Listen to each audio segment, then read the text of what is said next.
How to delete battery usage history on iPhone. To get started, first of all go ahead and open up the Settings application on your phone. Once you're here, scroll down and tap on Battery. You will then be taken to the Battery Settings page. You can view the battery usage by app below as well.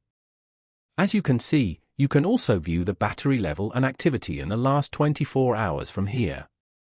You can view other information such as screen on and screen off time, last charge to battery percentage and many more. Tap on the last 10 days section above. Over here, you can view the battery usage, activity, average screen on and average screen off time in the last 10 days.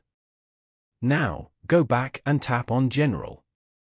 Scroll down to the end and tap on Transfer or Reset iPhone.